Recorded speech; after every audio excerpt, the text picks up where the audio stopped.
of goodness of God.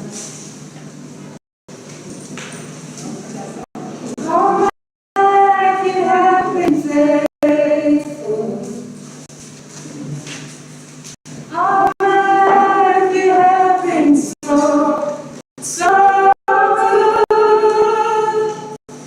Every breath that I am able, oh, I will sing of the goodness of God. I love your voice. You have led me to fire in darkest night. You are close like no other. I know you as a father. I know you as a friend. And I have lived in the goodness of God. All my life you have been faithful.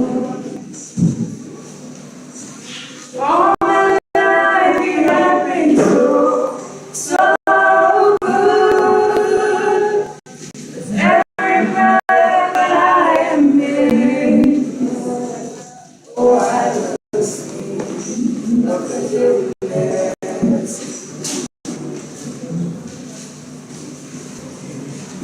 All my life you have been faithful. All my life you have been so good. Every breath that I am able, oh, I will sing of the goodness of God. Oh, I will sing of the goodness of God. Oh, I will sing.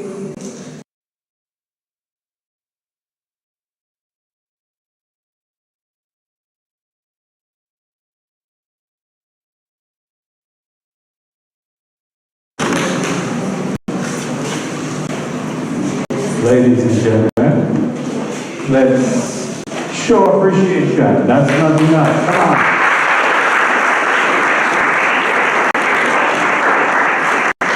That is better. Ready?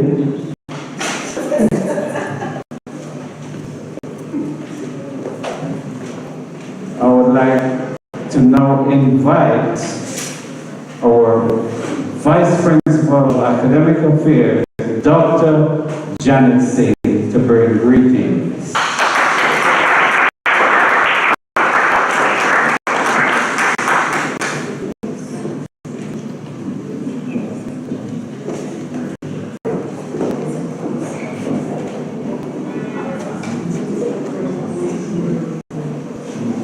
Good afternoon, everyone. Mr. Chairman, ladies and gentlemen, it's a pleasure to be here, especially knowing that somewhere Davidton is going to win this afternoon.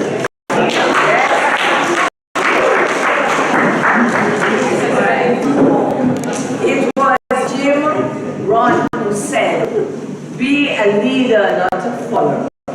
Take interest in what someone says, then debate it, ponder it, and consider it from all angles."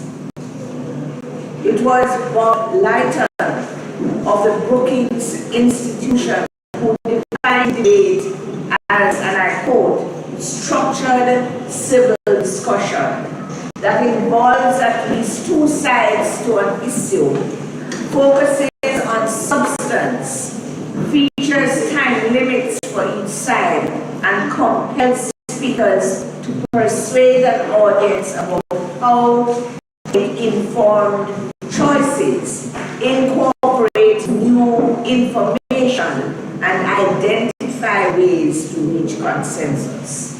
He continues, and I quote, "The ability to discuss formally but in a civil way multiple sides of any topic is a skill that can be learned, and once learned, confers substantial benefit to individuals and society. Ladies and gentlemen, debates also provide essential skills.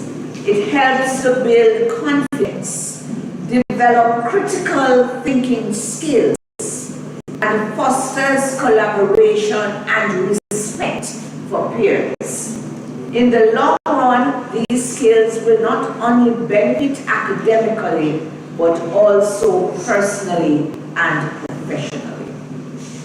So I congratulate the organizers of this debate, and I wish that this is not going to be a one-off just for this semester or this academic year, but it will be something that we will continue to do as we try to develop our students holistically. And as a teacher, debating skills are critical.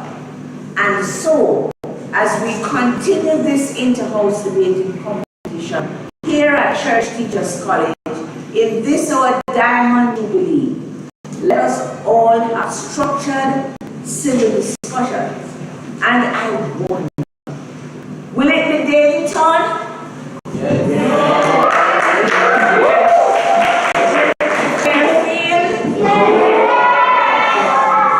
Will it be New Broughton? Will it be Spurtree? Okay, we will see, and may the best team win. Thank you.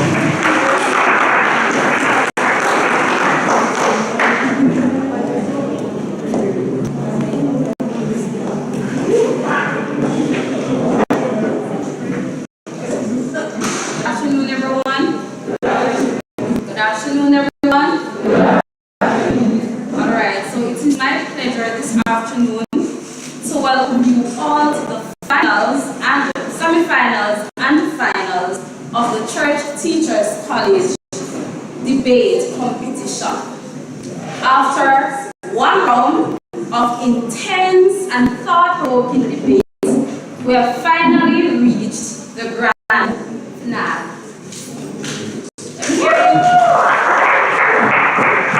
Today, we will witness 4 outstanding teams showcasing their skills in critical thinking, argumentation, and eloquence. We hope that this debate will be both intellectually stimulating and enjoyable for everyone. I now invite our chairperson, our dynamic chairperson, Mrs. Tashai Mouchette, to come and take over today's proceedings.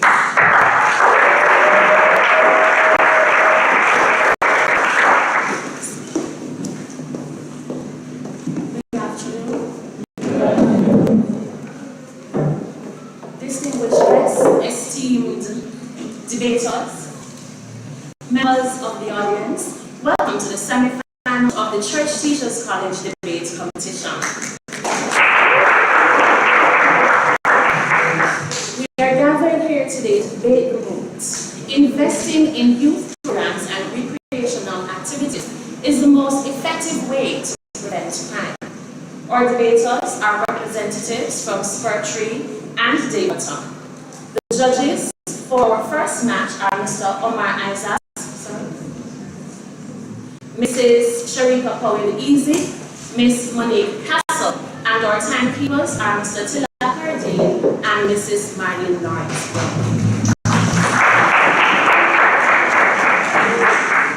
This motion touches upon several crucial aspects of our community. The role of preventative measures in crime reduction, the importance of youth development in shaping society's future, the allocation of public resources, and their impact on community well-being. As we delve into this topic, we will hear arguments from both sides, examining the potential benefits and limitations of youth programs and recreational activities in crime prevention. Our debaters will explore alternative strategies, consider economic implications, and discuss the long-term effects on our communities. Some questions that you, the audience, might consider. How do youth programs and recreational activities address the root causes of crime? Are there other strategies that could be more effective in preventing criminal behavior? What evidence exists to support or refute the effectiveness of youth-focused interventions? And how do we balance short-term costs with potential long-term benefits to society?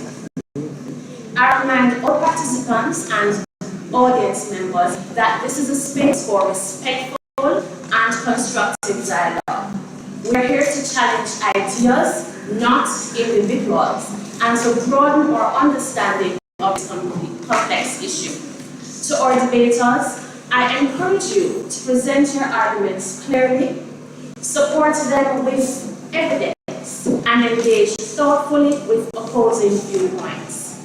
To our audience, I invite you to listen attentively and critically, considering the merits of each argument presented. Debaters, your time is as follows. First speaker, 7 minutes. Second speaker, 6 minutes. And third speaker, 5 minutes. Be reminded that 1 minute before the bell, you will hear a quick ping. Quick. There we go. Let us approach this debate with open minds, ready to explore new perspectives and challenge our preconceptions. Through this exchange of ideas, we hope to gain deeper insights into effective crime prevention strategies and their impacts on our youth and our community. Without further ado, let us begin the debate. And now invite members from each team to introduce themselves, after which we will take the first speaker from the positions. Good afternoon, everyone. Good afternoon, I'm Leslie. Good afternoon, everyone. My name is John Murray.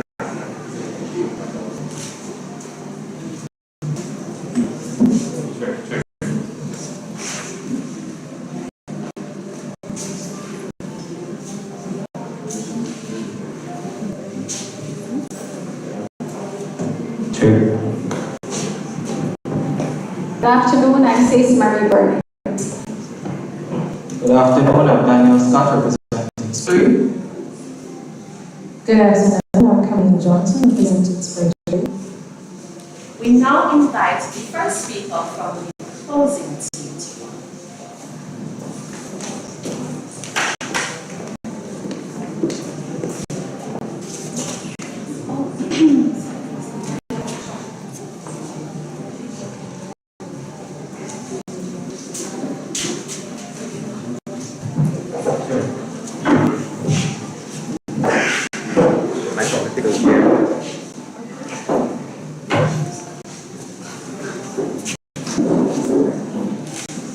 Idle hands are the devil's plaything. Benjamin Franklin.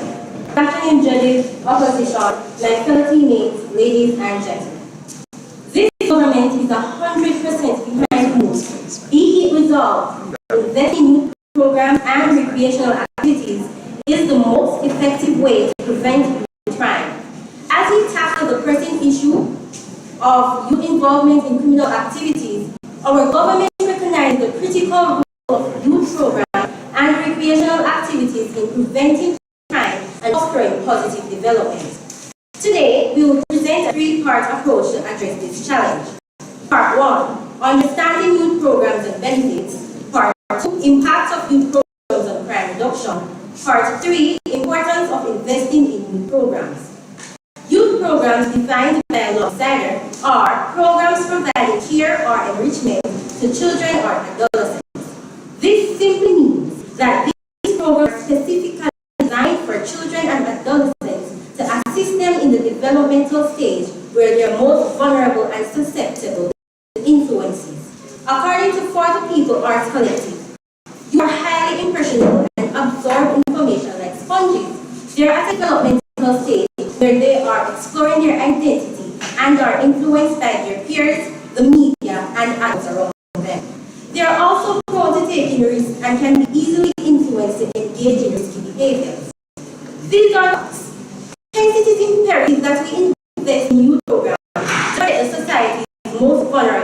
and to guarantee that we give our children the fighting chance they deserve by exposing them to positive influences. Youth programs are especially needed in communities where there are high crime rates, poverty, a lack of resources, and literacy. The children living in these communities are at a greater risk of committing a criminal offense because of the lack of opportunities, as well as the type of living conditions and what they observe their older family and community members do to obtain an income.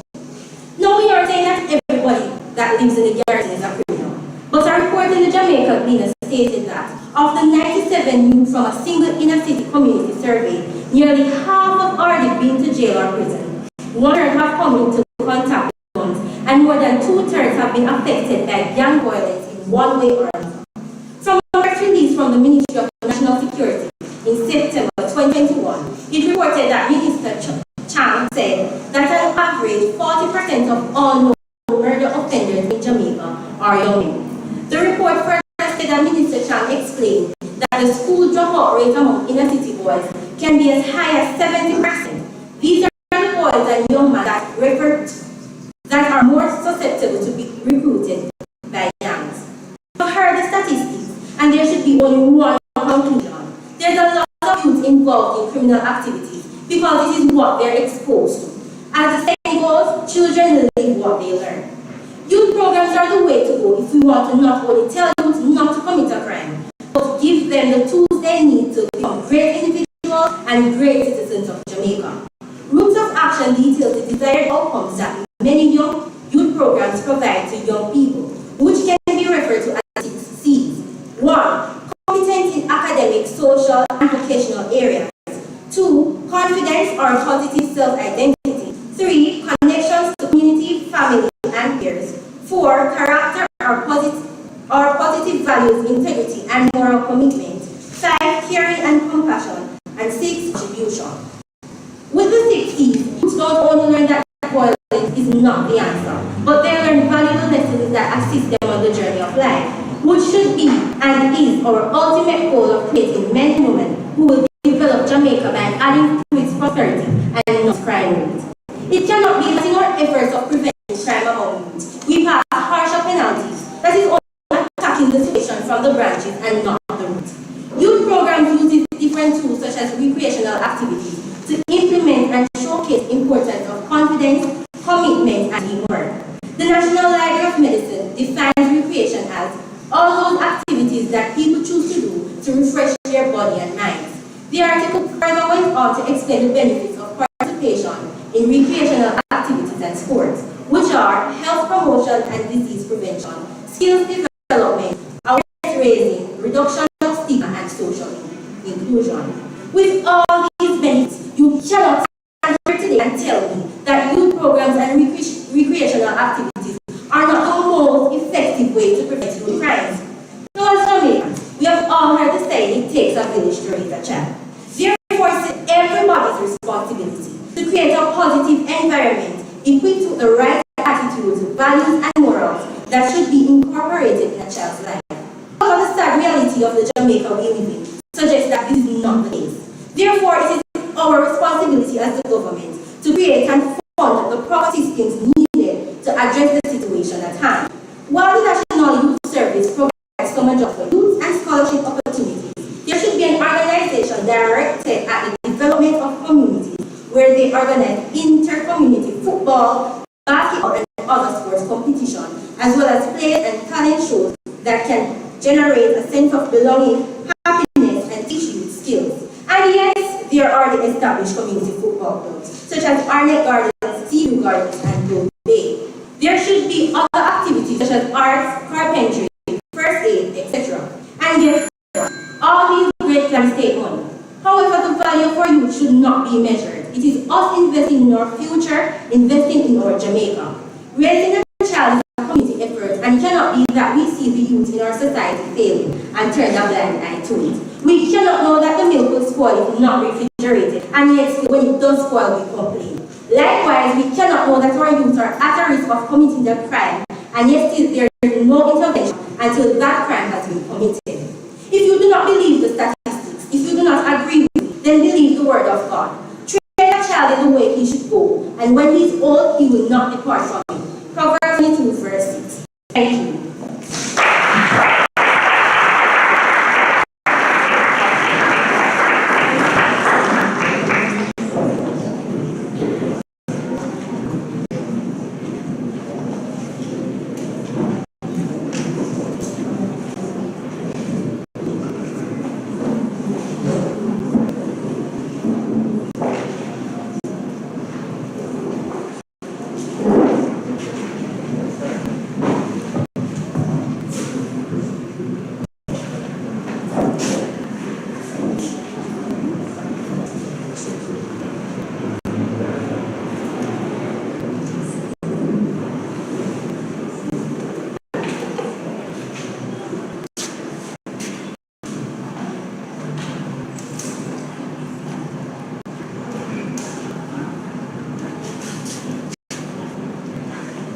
Ladies and gentlemen, esteemed judges, and fellow debaters, good afternoon. The opposition firmly rejects the motion, be it resolved, investing in youth program recreational activities is the most effective way to prevent youth crime. As the first speaker, I will define the key terms and explore the complexities of youth crime and the inefficiencies of current youth programs in attempts to curb youth crime.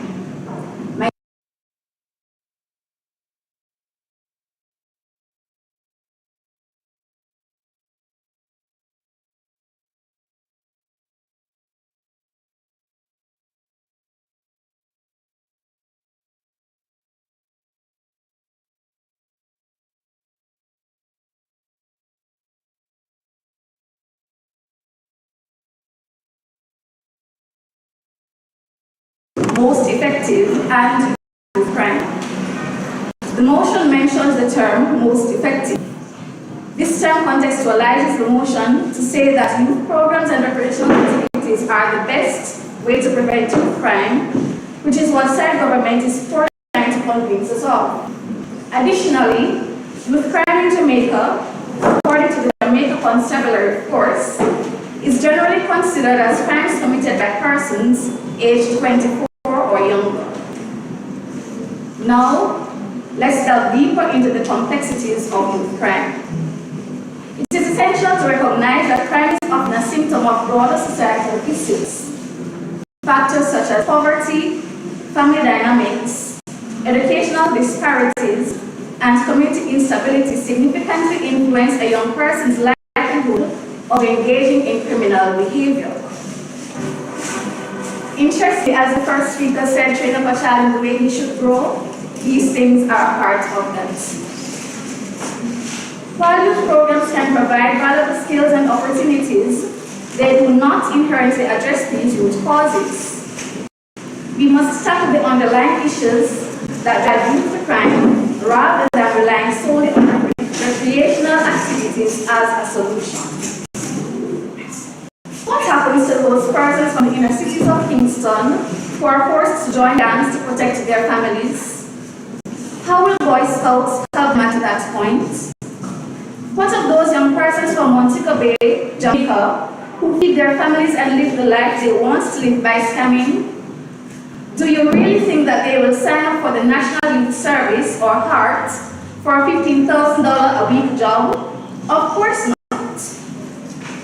Let us now discuss the accessibility and effectiveness of these programs. Many communities, especially those with high crime rates, lack the necessary resources to develop robust youth programs.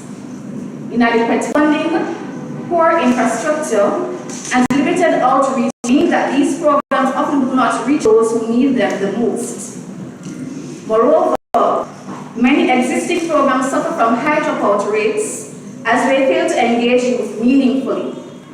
Currently, Jamaica has a dropout rate of 10%, especially in the inner city and in extremely rural areas where people cannot afford to send their children to school. When we invest in programs that are not effectively designed or implemented, we waste valuable resources without achieving meaningful results.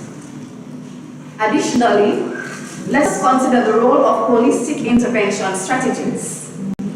A truly effective approach to preventing youth crime requires the integration of various methods including education, mental health support, and community engagement. For instance, mentorship programs that pair at-risk youth with positive role models have shown significant success in steering them away from crime. By focusing on comprehensive support systems, we can address both prevention and intervention, ensuring that young people have the tools they need to be successful. Furthermore, let us examine the role of law enforcement in this equation. While youth programs are essential, effective prevention also requires a strong partnership between community organizations and law enforcement.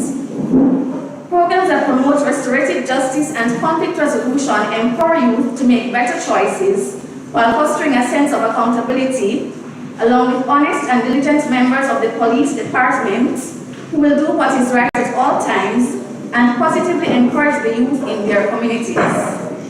These collaborative approaches can create safer communities as they address the concerns of both youth and community members.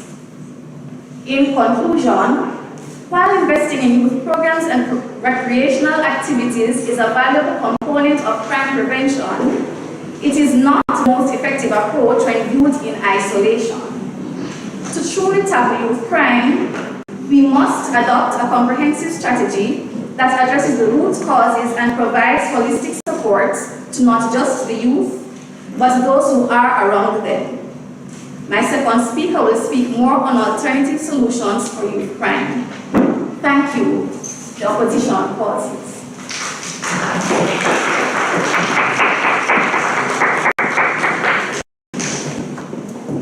So my audience, both teams have given us things to consider. The propositions say that youth are highly impressionable and easily influenced. The statistic proves that youth are at a higher risk of falling into criminal activities because they're not gainfully occupied. Youth programs will develop the 6 C's, in the youth. It is the responsibility of the government to create youth and recreational programs, and investing in our youth is an investment in our country's future. The opposition says that youth crimes are crimes committed by persons 24 and under. These crimes are a symptom of broader societal issues. Youth programs in their current state do not attack the underlying causes of crime, and communities lack facilities to develop robust youth programs. I invite the second speakers to come and add and also refute some of these claims. Second speaker, please.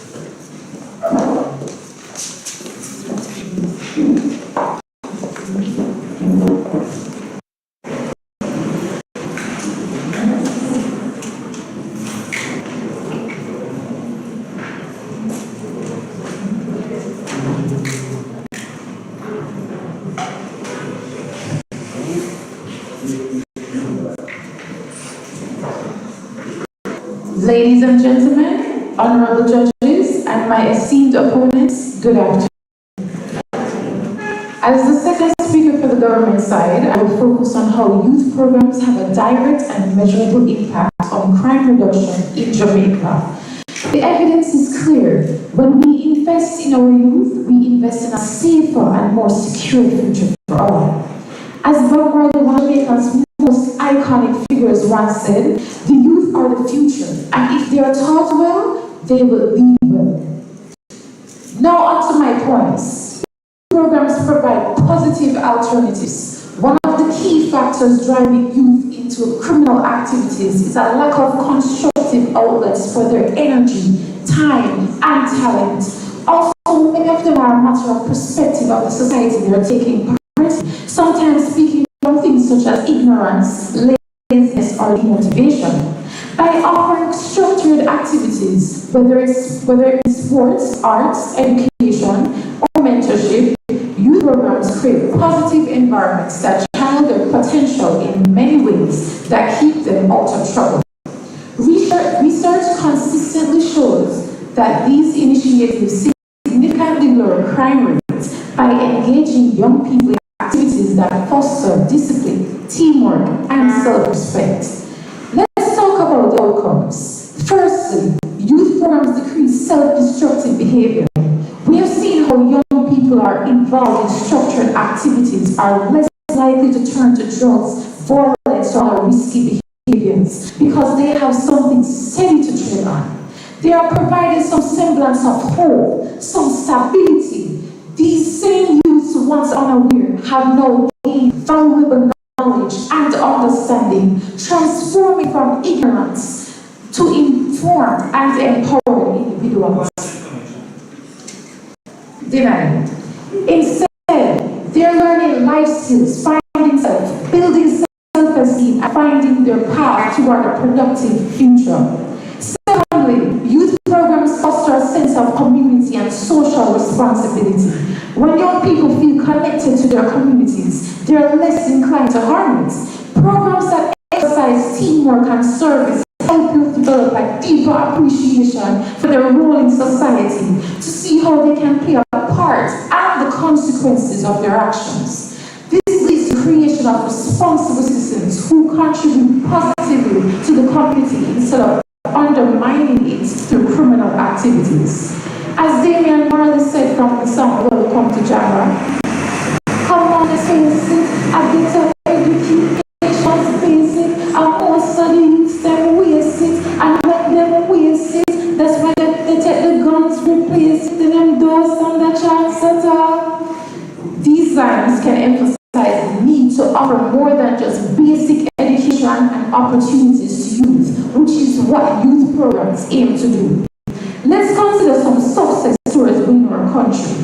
The Jamaica Youth Empowerment Program is a prime example.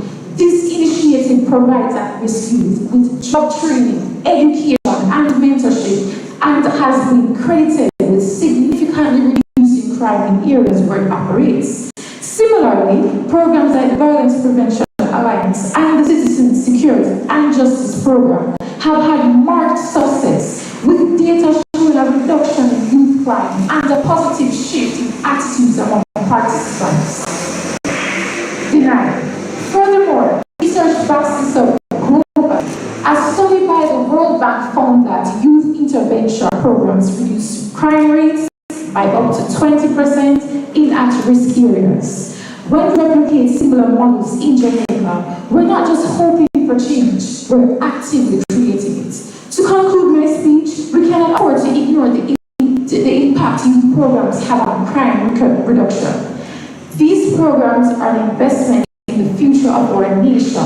They keep young people out of the criminal system, reduce violence, and foster a culture of community and responsibility. Jamaica's future depends on steps we take today. One step at a time, let's make the right decision and invest in our youth. Because when we do, we invest in a safer and more secure Jamaica for everyone. Thank you.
Ladies and gentlemen, adjudicators, opponents, fellow debaters, good afternoon. Good afternoon. Senate opposition remains resolute in our stance. Investing in youth programs and recreational activities is not the most effective way to prevent youth crime. But some governments, where is that they are correct, that organized activities will reduce crime and violence. That must be why the student at EBCO High School nearly killed his classmate because of stepping on shoes. Way to make organized activities help out. Those at-risk programs that they mentioned that reduce all these crime in these areas, I suppose there's a coincidence that they happen in areas under the zone of operations or state of emergency, which inherently reduce crime in those areas. But side government must be correct. My first speaker will outline the challenges that are contributing to youth crime and why youth programs and recreational activities are not the best solution to this issue. But while this is the case, Jamaica does employ some youth programs. Yet still we're 10th in the world as the most dangerous country on earth. I wouldn't be surprised we're the most dangerous country on Mars either. So let's look at some of these youth programs.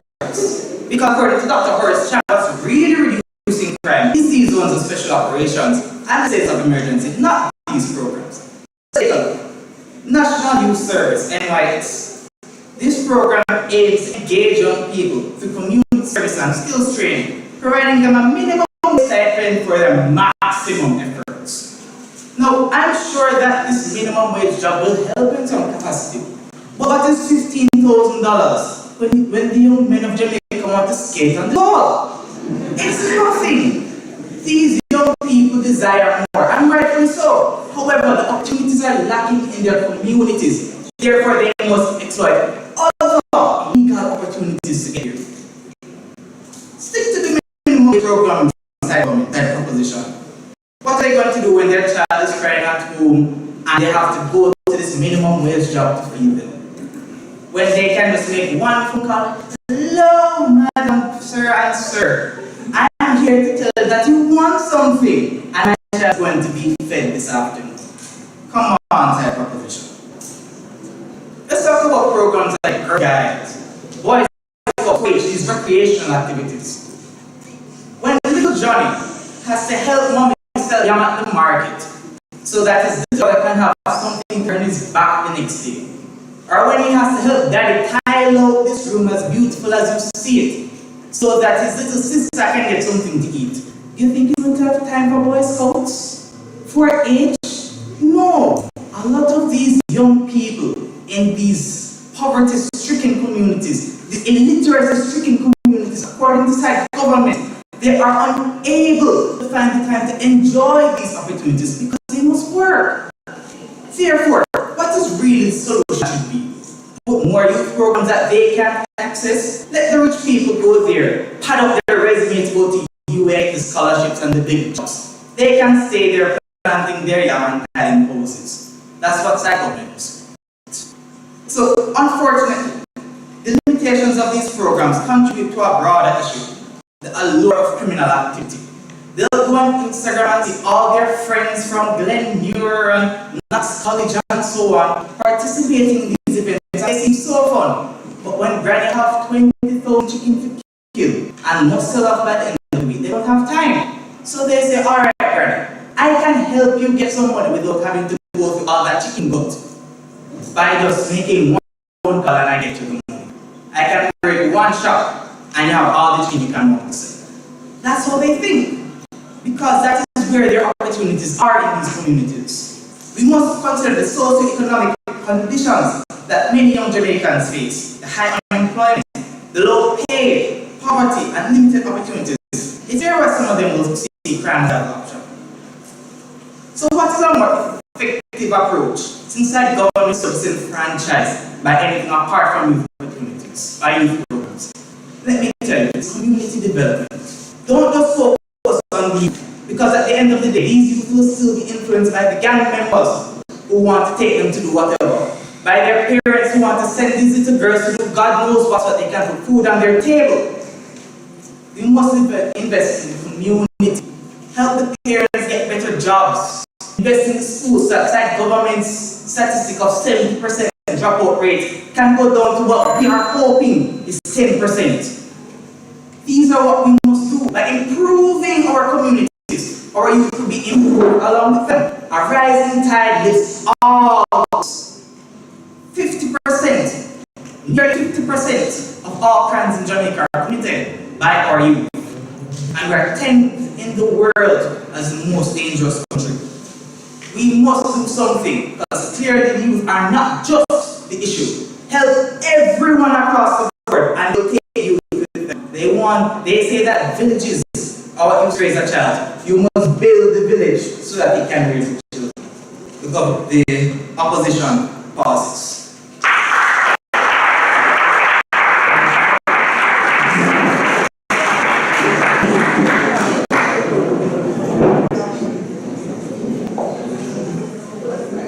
Government are taking note. You've been asked to help everyone across the board to build a village. Your NYS program is not providing enough money to support the youth. Your programs are also limited. Opposition, the government is saying that youth programs provide alternative and they also provide environments that keep the students, youth, and all these other people out of trouble. They have also said it decreases self-destructive behaviors and it fosters a sense of community. And JEEP, you did not mention JEEP. JEEP is one such successful program. Ladies and gentlemen, the battle is getting hot. So let us see what the third speakers are going to do.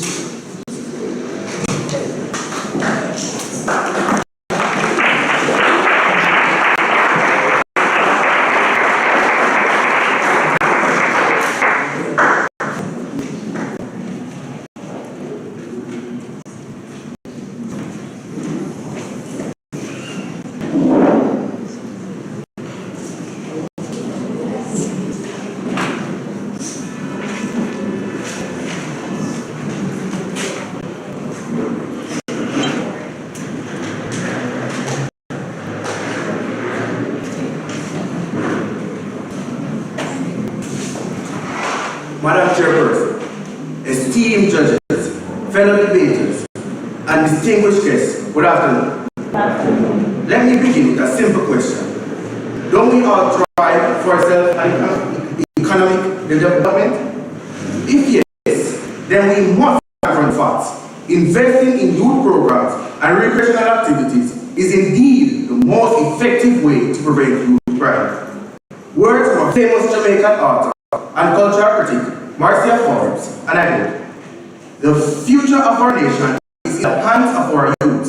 Investing in them is not just a choice, it is a necessity for the prosperity and safety of our culture." End quote. So, Mr. Second Speaker, how can you say don't just focus on the youth? Are the youth important? Aren't the youth the future? As young youth, we should all stand towards the motives instead of letting down our fellow youth. By being here arguing, we should all just look out for our fellow youth and not ourselves. According to the National Library, recreational activities refresh our minds and bodies, making leisure time more enjoyable. These activities range from sports and reading, but for me, it was quiz. Reflecting on my past, I realized how pivotal that experience was to me. I was once a good child that fell into a bad crowd. If it wasn't for quiz, I shudder to think where I might be today. It provided me with a positive outlet, keeping me engaged and away from trouble. Judges, I am living proof that these programs work, and I can testify that participating in these activities has actually helped me to become a better person. Research from the Office of Juvenile Justice and Delinquency Prevention confirms that investing in youth programs tackles the root causes of delinquency by offering positive alternatives. For instance, a study by the National Institute of Justice found that communities with after-school programs saw a 30% reduction in youth crime rates. While this is a foreign study, some programs could be applied to Jamaican communities to help lessen horrific youth crime happening in the communities. So, Mr. Second Speaker, you spoke about all the crimes happening in these schools. Don't you believe that if some of these programs, these foreign programs, were applied, that it would not be lesser? Now, some may argue that funding programs diverts resources from other critical areas. However, investing in prevention is often more cost-effective than dealing with the long-term expenses of crime, incarceration, and rehabilitation. As my social studies teacher, Ms. Benji, always say, prevention is better than cure. In fact, research indicates that every dollar spent on youth programs can save up to $7 in future criminal justice costs.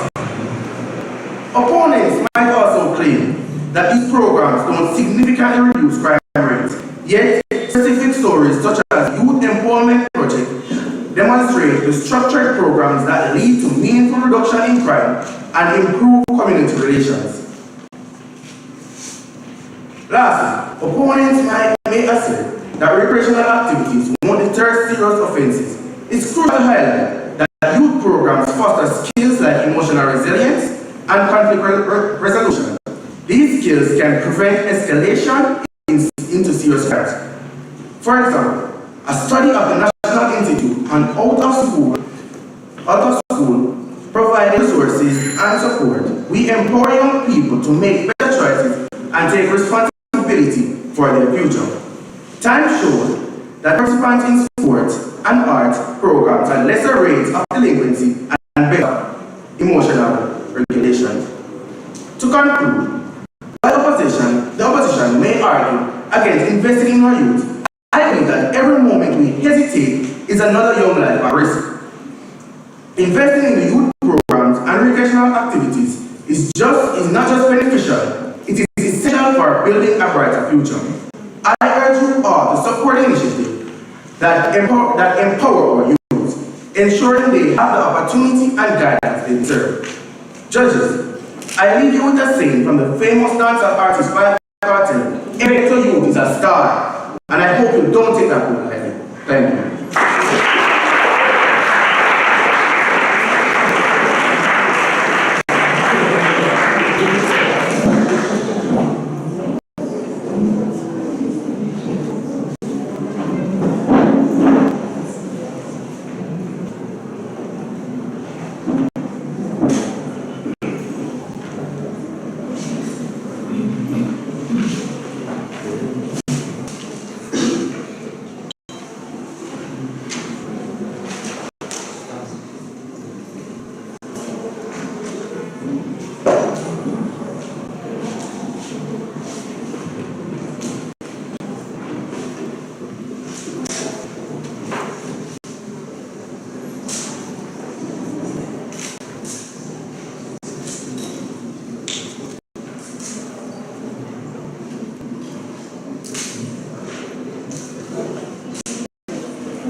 Ladies and gentlemen, esteemed judges, my worthy opponents, and the audience, good afternoon. Bob Marley once sang, "Get up, stand up for your rights." But today, I stand before you to argue merely providing youth programs and recreational activity isn't enough to make our youth stand up against crime. We need to go beyond simply diversion and address the root causes of criminal behavior. Just as Marley called for action and awareness, we must look deeper and stand up for more comprehensive solutions to truly prevent crime in our community. The government has continuously and erroneously stated that investing in youth programs and recreational activity is the most effective way to prevent youth crime.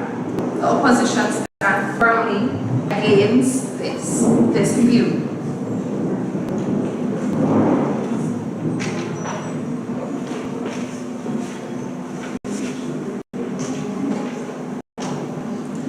We'd like to educate the government that merely spending money on social programs, which is a good initiative and have its merits, but are not effective solutions.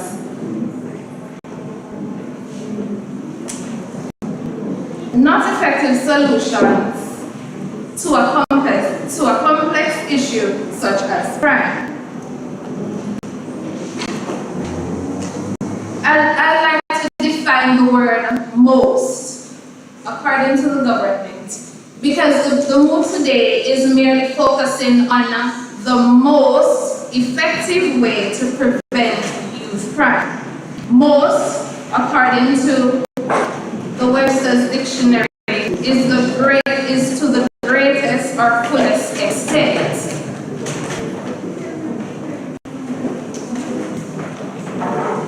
Firstly, let's consider the root cause of crime. Factors such as poverty, family instability, lack of education, and systematic inequality plays a significant role in driving young people towards criminal behavior. This clearly outlines simply throwing money into programs will not provide the fundamental change we desire. Moreover, youth programs and recreational activities can provide positive outlets. They are often limited in reach.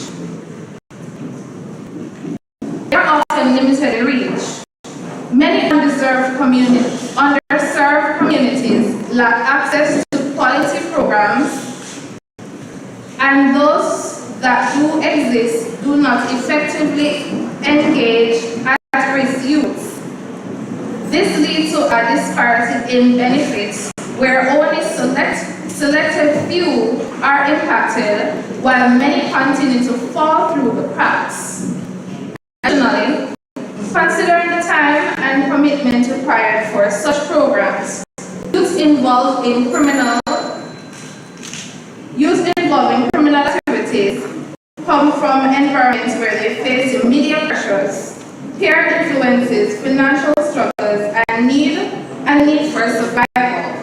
Engaging in them in recreational activity will not be enough to draw them away from these influences. For example, if I'm in a community where the dons are going to be providing me with food, providing me with clothing, sending me to school, merely you giving me a youth program, going to work for $15,000 a week, I wouldn't go. In contrast, investing in community development directly addresses the needs for these youths, equipping them with the tools to navigate their circumstances. According to Albert Benjamin from the MICO in 2017, studies conducted revealed that the education shapes values and attitudes and transformed lives, ultimately reducing crime as an outcome. The opposition pauses.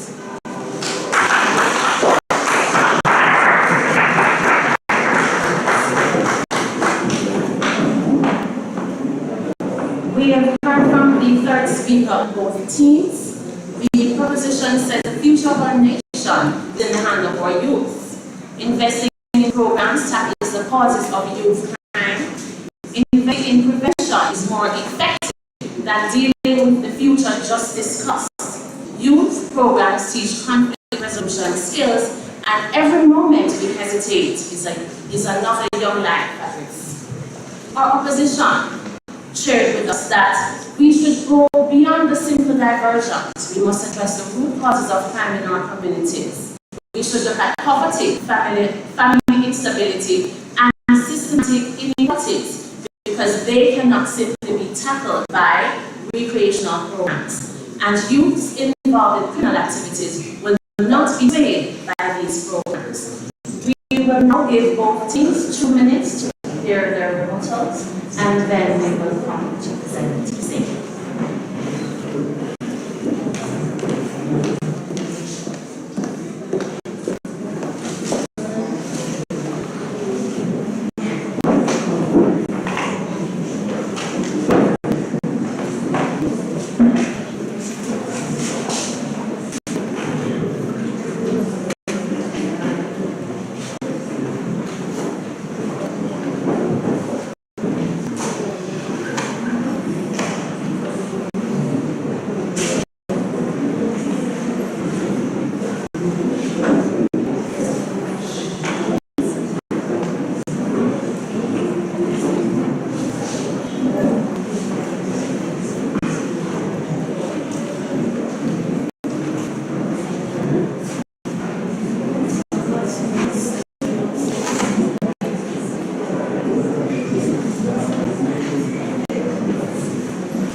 involved in. However, we must highlight the fact that this moment is determining what is the most effective way of reducing youth crime, and that is not youth programs. The most successful youth programs have been implemented along with other crime preventive measures, such as zone of special operations, state of emergency, community development, and so on and so forth. It cannot be that we are going to implement youth programs in a vacuum and just hope that every young man is in Boy Scouts when they have to help their parents at home. We can hope that everyone join the NYS when they have bigger and better money elsewhere. The fact means that we must meet them where their interests are, and their interests is better paying jobs, better opportunities, and a better way to live in Jamaica. And that is not done solely through youth programs. I cannot ask, what is $15 a week when everyone wants a Bima and all that so they can buy? We already know what their interests are. Great opportunities to facilitate that interest in a legal way so that they do not pursue the illegal routes. Side proposition first, while we should help our communities and not just youth. If that's the case, you should just take all the youth and put them in a foster home and let them do with them. Since they don't need the parent involvement, it's important. The first lesson every child learns is at the home, and the homes must be well brought up communities with lots of opportunities so that our youth can be developed properly. Every motion, every point that side proposition brought is from the United States of America. They must want it to snow here as well. You must look at the realities of our local situation, and the fact is a lot of our communities are underdeveloped and they need these opportunities so that they can escape. Otherwise, they'll all go to teachers and just get on the first plane out so they can teach it and for those opportunities in the snow. Side opposition has won this debate and they have not proven, side opposition have not proven that youth programs and recreational activities are the most effective, I repeat, most effective way of dealing with youth crime. The opposition rests.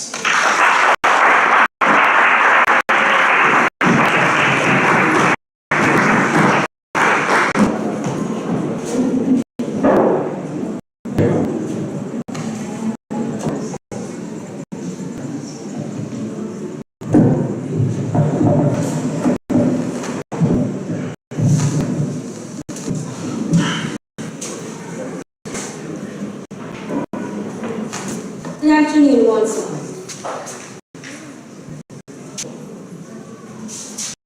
Good afternoon once more. Our youth programs are limited, yes. They are limited because they lack the funds they need to be used. That is why we use the proposition are here to show you why we need to invest in new programs.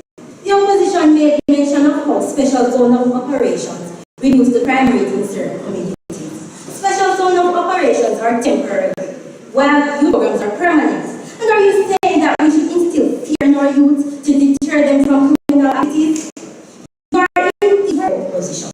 Youth programs alone cannot solve all societal problems, but they address one of the key contributors to crime, the disconnection and the lack of opportunity.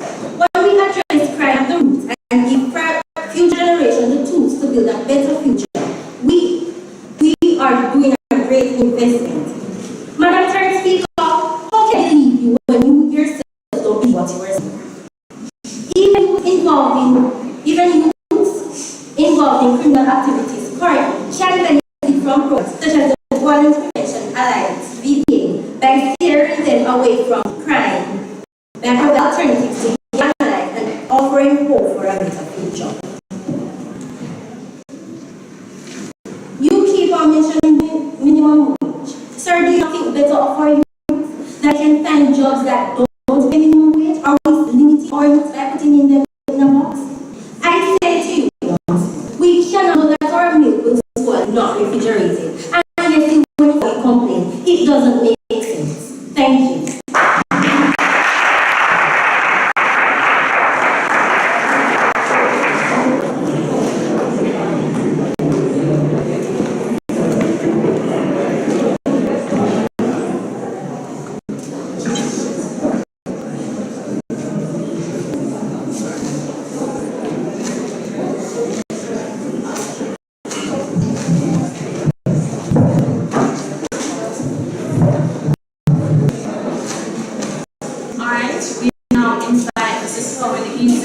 Mr. Omar Isaac to come and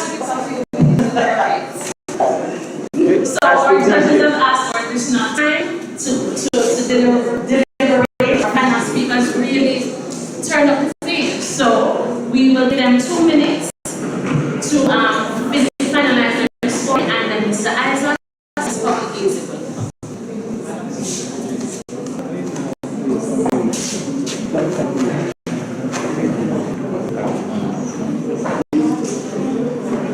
Mr. Walters, you want the DJ for them?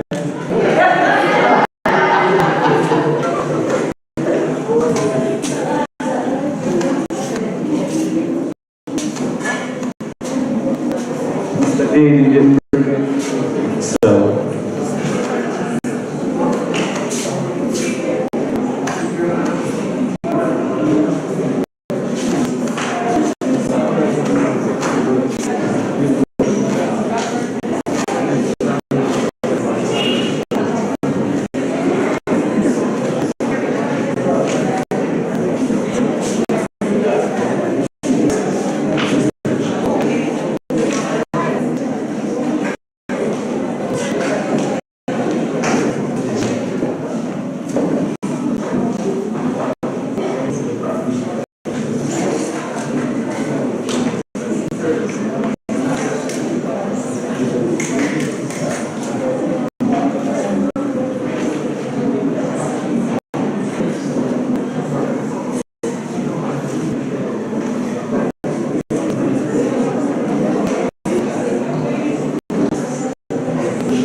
Good afternoon, everyone. Investing in youth programs and recreational activities is the most effective way to prevent youth crime. third day's cake was baked today. First speakers were good with guiding us in terms of the path that they took with the ingredients to bake their cakes. Per tree started out with a good set of ingredients which we appreciated as well as gave it on. So on that note, we highlight that both speakers actually cemented the foundation for their teams. And so they started the baking process on the right track. Give a round of applause. So the second speaker of team proposition, she came and she would have provided other reasons in support of her stance that youth programs are more effective. She outlined that youth programs provide outlets, they create positive environments among others, and so she, I believe that she had a good grasp of what she was supposed to. Team opposition, on the other hand, so he came and he rebutted he spent most of the time rebutting the points that the proposition put forward. He also provided some examples which we believe were not so sufficient in aiding the discussion.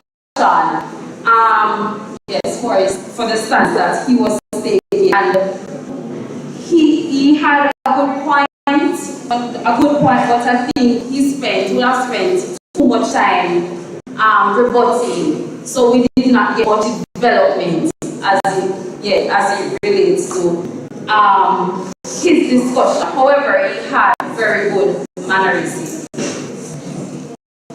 All right, so the application of heat was made to that cake. And so the third speaker, I believe the third speaker for team, this is what David proposition, came with the closing statements which actually helped us to understand their stance of growth. And for team opposition, the third speaker wavered a bit, however, she was still able to land properly. And so on that note, in terms of the cake, one cake was baked well, while the other was undercooked. And so on that note, alright, so after much deliberation, the team, we decided that the best speaker on team proposition is their first speaker.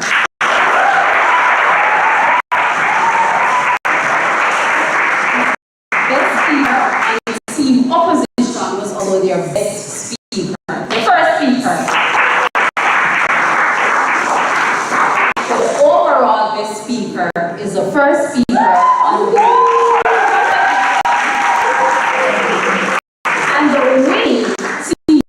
the winners. the third place winners for debate competition 2024 is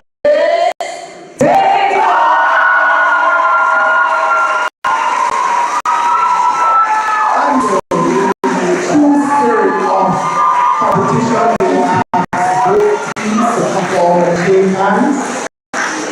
Both teams. Yes, let us commend Davidson too for having only freshmen on their team.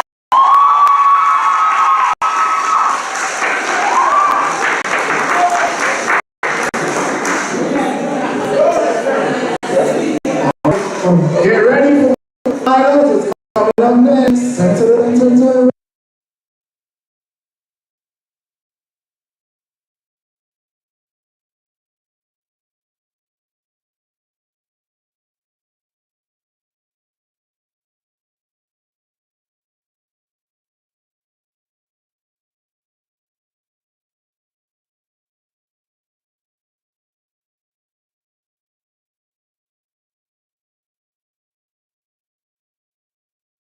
don't want to give us a leg.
Chair, ladies and gentlemen, as we get ready for the finals, let us seat ourselves down and quiet ourselves now. The finals, ladies and gentlemen, is between New Broughton and Fairfield. On my right is Fairfield, and on my left, New Broughton members are coming up.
both teams debate the motion, this House believes that the government's ban on plastic and plastic packaging has been effective in protecting the environment. We now invite our debaters to introduce themselves. Starting with Fairfield, New Ross.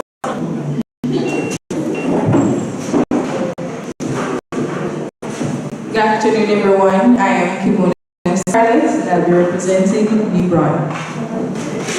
Good afternoon, everyone. I'm representing New Brown. Good afternoon, everyone. My name is Jordy Vaughn. I'll be representing New Brown. And now Fairfield.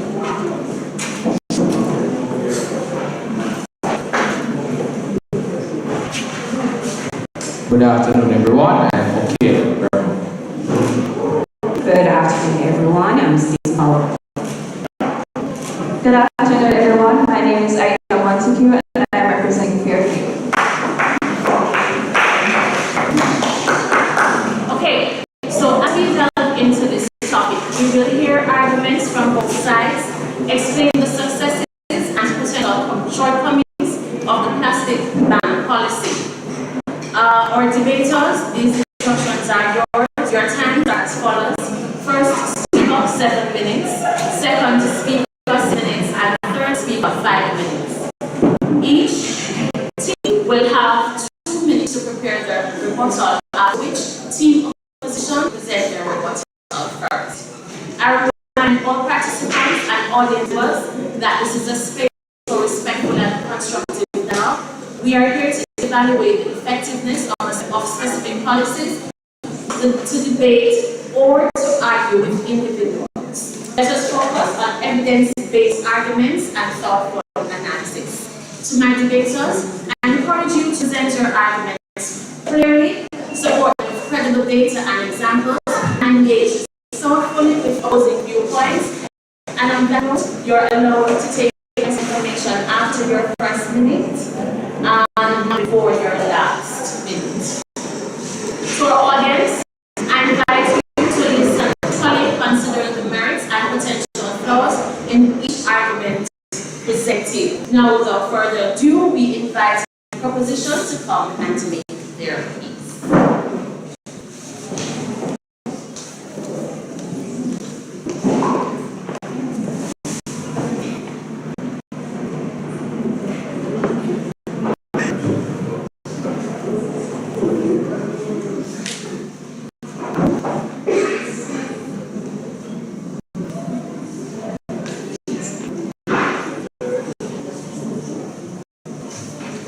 Imagine a world where single-use plastic reads so clean, where turtles choke on plastic straws, where garbage bags fill our bowls and drains, and where plastic containers are burned in a desperate bid to rid them from our atmosphere and from our environment.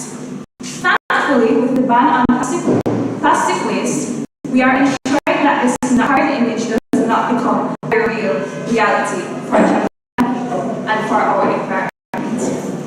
Good afternoon, moderators, ladies and gentlemen, and fellow debaters.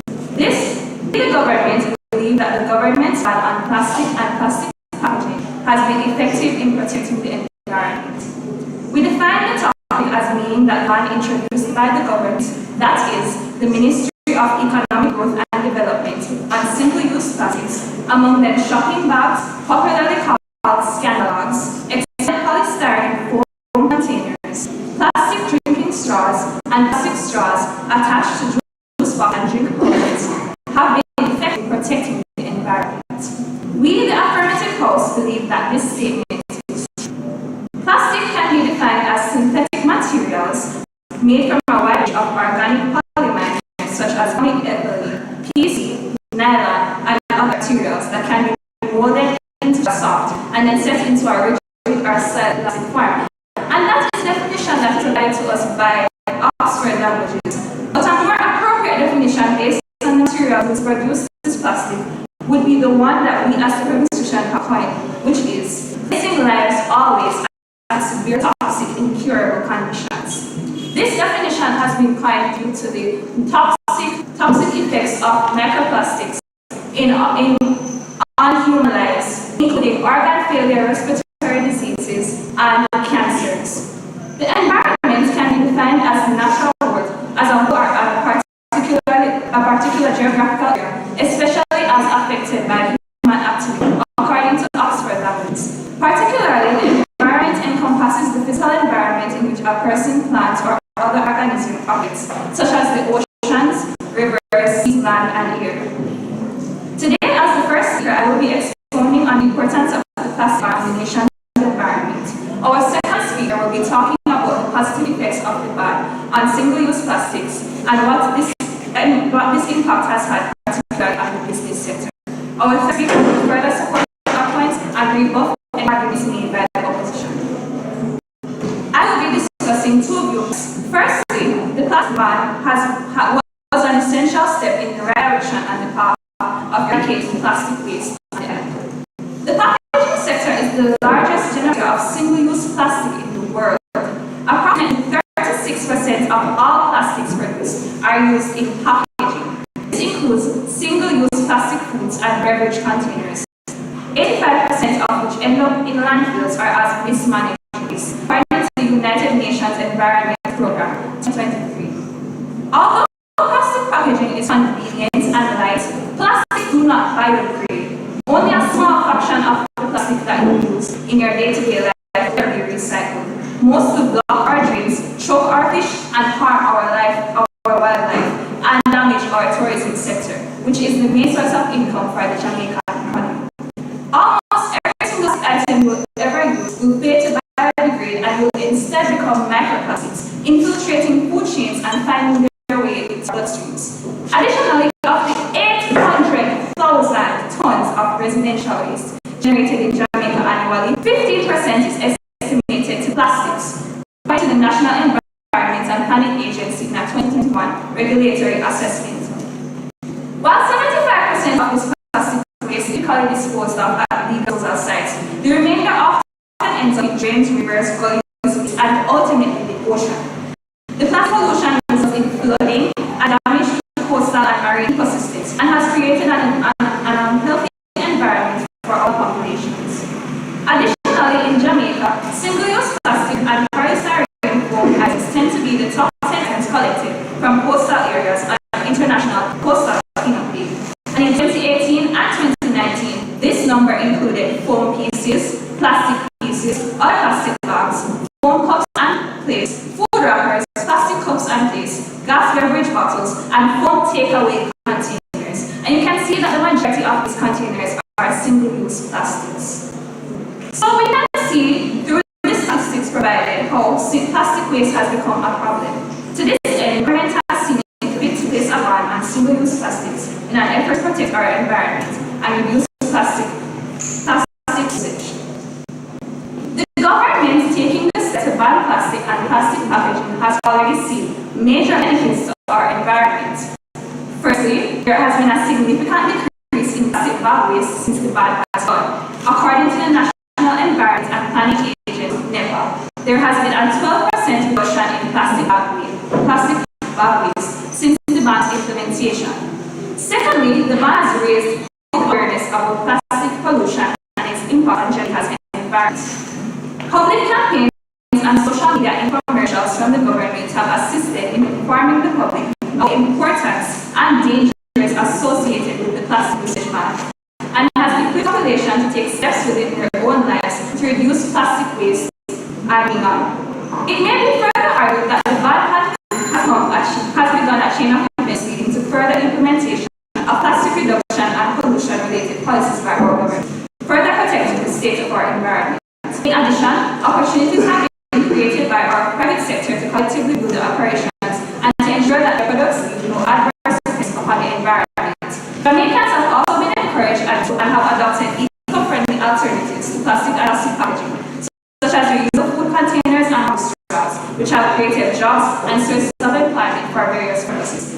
Therefore, it can be clearly seen that plastic bans effectively protect our environment, our world, our seas, our businesses, our infrastructures, and our nation as a whole. Through the exercise brought out by the plastic ban, let us see that this ban has helped the environment and is protecting our world and and the people that live in it. Thank you.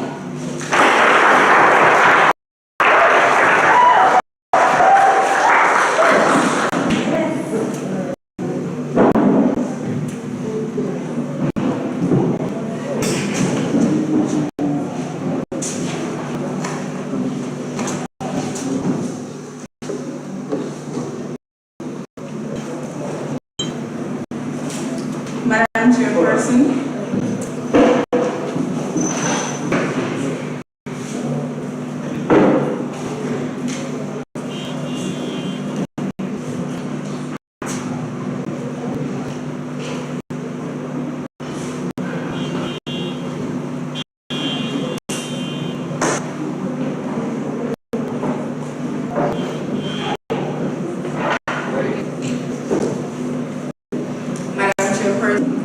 judges, members of the government, ladies and gentlemen, pleasant afternoon. As of January 1, 2019, the government imposed a ban on the importation, manufacturing, and use of single-use plastics. This ban was introduced to reduce the impact of plastics and styrofoam on the environment. While the ban took place in phases, the country is now moving in fourth phase. This ban has not been effective in reducing the impact that plastics has on the environment. This is why we strongly disagree that the government's ban on the plastic and plastic packaging has been ineffective in protecting the environment. Now, if this ban was effective, why is it that every time there are heavy rains, several places in the island are flooded due to blocked drains by plastics? My second speaker will provide a breakdown on how this ban has been effective, and my third speaker will summarize any upcoming points that the government may implement. Now, this government argues that the ban has been effective, but if the items are still used wisely, is it really effective? It can also be argued that plastic choking our marine can be a cause of poor waste management and collection. The government has implemented fines and/or imprisonment penalties, but how many persons have been punished for continuous use of banned plastics when we can all see that there is a clear continuation? While this ban can be effective, there is little to no enforcement of this ban, as authorities and many Jamaicans do not see this ban as important. From the 2023 Ocean Conservancy released its International Coastal Cleanup Report, said nearly 8 million pounds of plastics was collected from 180 countries, in which Jamaica was third. Now, if this plastic ban was effective, how are we third from 118 countries? The country currently lacks the infrastructure to adequately maintain this ban, as plastics are often resorted to, as it is very much lighter packaging and cheaper for the selling of goods, for example, food. This ban is also ineffective due to the cultural habits of the country. It is no secret that times are hard and they are getting hard. With plastic being cheaper and the nation so accustomed to using plastic, it has become difficult to implement this change as we are already in our ways. Now, instead of implementing bans, implement laws to reuse and recycle plastics, as it would be more cost effective and simply make more sense. With this, the operation.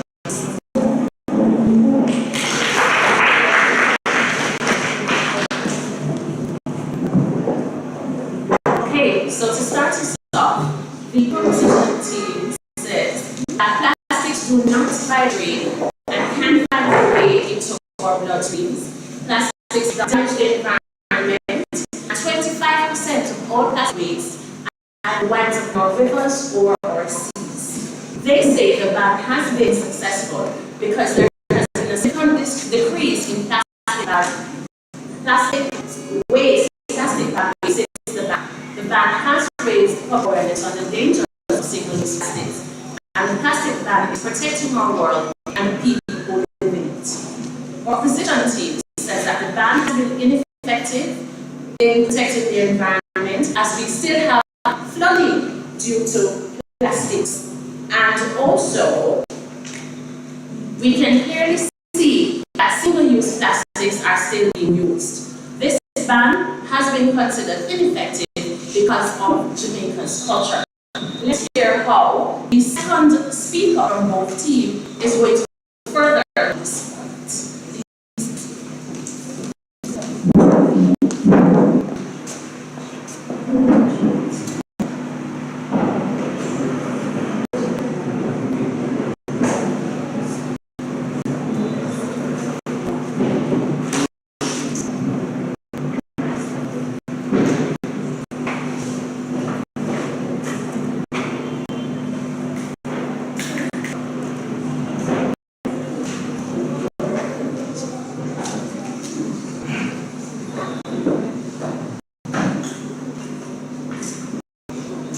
Have you ever had a friend who does not know when their invitation has expired?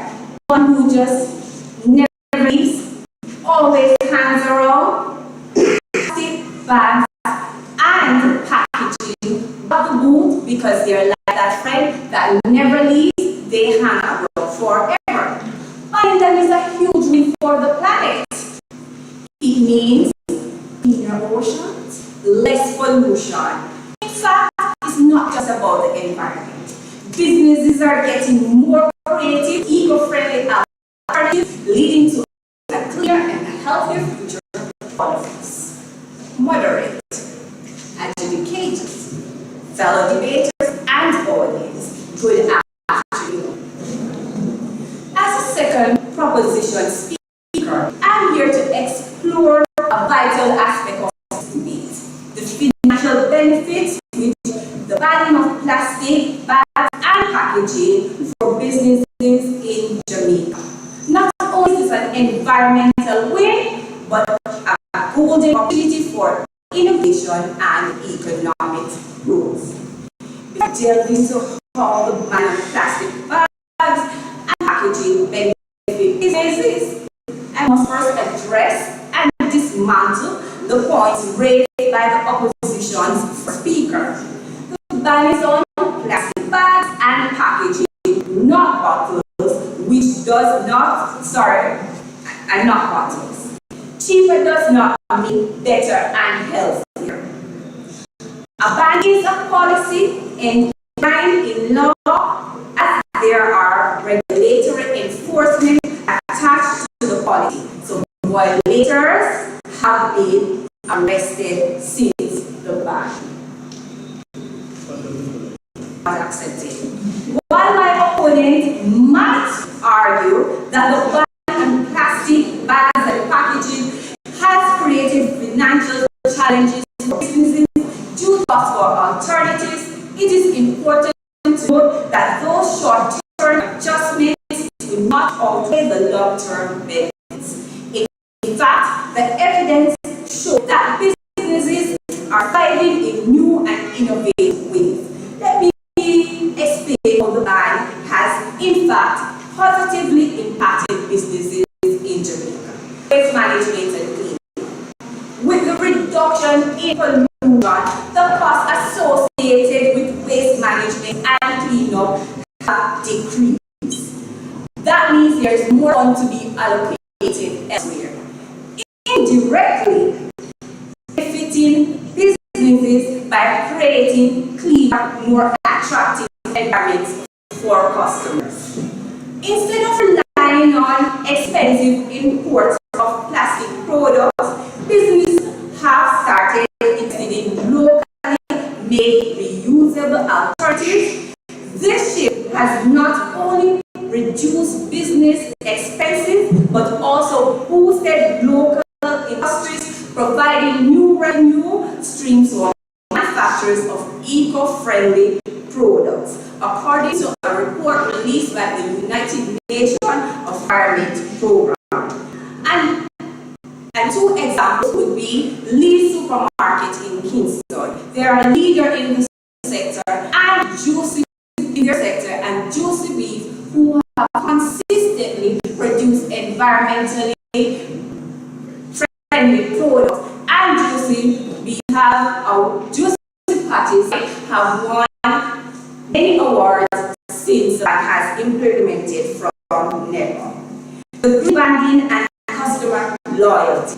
Many businesses have leveraged the ban to promote themselves as environmentally responsible, which have led to the increase in their customer base. Loyal customers, particularly customers who consider themselves environmentally conscious. This green branding has helped some companies to attract new clientele and strengthen their market position. Additionally, under the Beating Plastic Pollution campaign, the Vision 2030 Secretariat has produced and distributed a vast amount of reusable shopping bags, drinking bottles, and aluminum bottles to members of the general public for free to aid in the transition from disposable to reusable items. In conclusion, Jamaica's plastic bag ban and packaging has yielded significant financial benefits for local businesses. Despite the initial challenges, companies have capitalized on the growing demand for eco-friendly alternatives, driving innovation, customer loyalty, and sustainability. The advantages to businesses and the environment far outweigh the short-term obstacles, demonstrating its effectiveness. We, the proposition, firmly believe the government made an exemplary decision to ban plastic bags and pocket packaging, promoting the culture of reduce, reuse, and recycle, which is so mindful, so demure. Thank you.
Ladies and gentlemen, judges and opponents, good afternoon.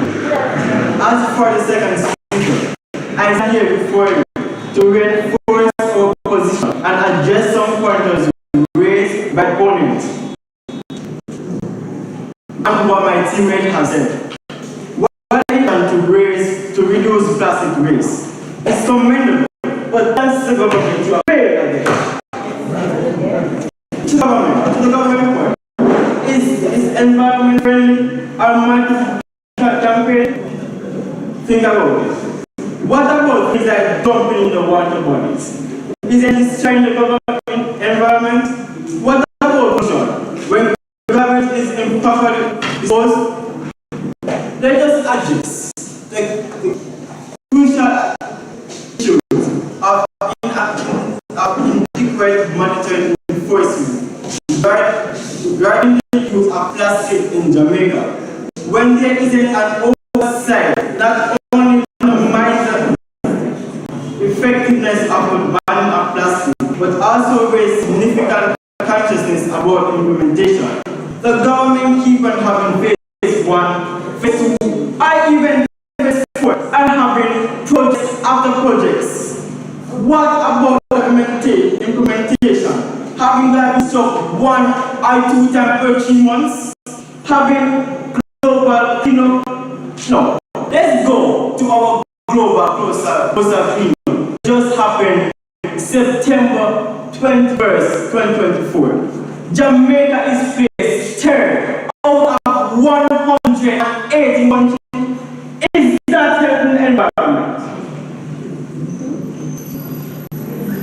Jamaica collected 900,000 water bottles, which the government hasn't banned. Think about it. What about the plastic straw that they sell? It is still found on the coast. Yes, still Mr. Matthew Samuel, push back the ban on Papalis and Pakistani from June 1st to July. Is that helping the environment? No, it's not. If we're polluting the environment, if we throw it away, it ends up in the ocean. That is not helping the environment. Jamaica has adequate infrastructure toward waste management. This issue is crucial as the volume of waste is increasing, placing pressure on existing systems. According to the Jamaica Management System, June 2023, Jamaica has collected 1.2 million tons of solid waste annually, with a significant portion being biodegradable. The recycling rate of plastic in Jamaica is low as 10%. No, the government is not doing anything about plastic.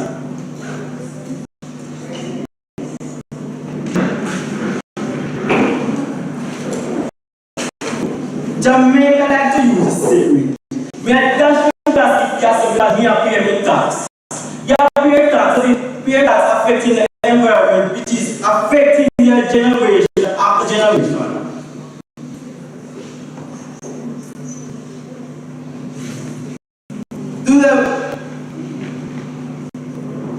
Not because the plastic is cheap, but the government is still having loopholes where you can go out there and save by plastic bag. People, we want to say it is biodegradable, but it is not biodegradable.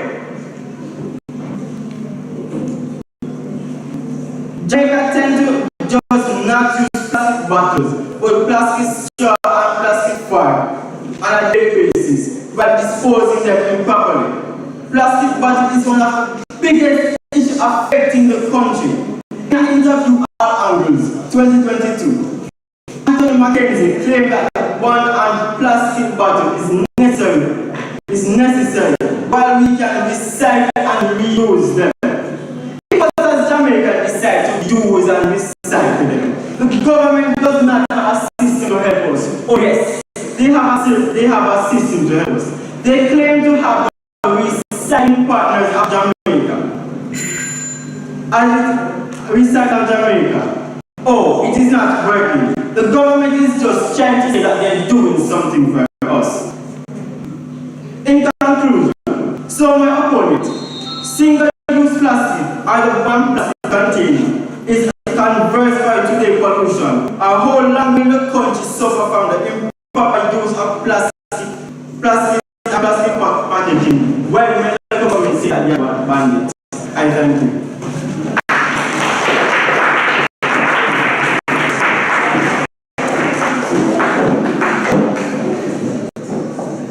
See how the second speakers came with arguments? So the proposition team says that the ban of plastic bags and packaging is a vital way for innovation and economic growth. They have evidence that shows that businesses are thriving and they're becoming more and more innovative. The cost associated with waste management and cleanup has decreased. Businesses have started to invest in locally made plastic alternatives, and businesses have also used that to leverage and promote themselves as environmentally conscious organizations. Whereas the opposing team says that waste management is still a troubling issue. Plastic use is ban is not helping the environment. The volume of waste is placing pressure on existing collection systems, and there are loopholes people who are still interested in using plastic products. So we'll invite the third speaker to come and do what they need to do to show us that this ban is either working or, well, as they say, it's not.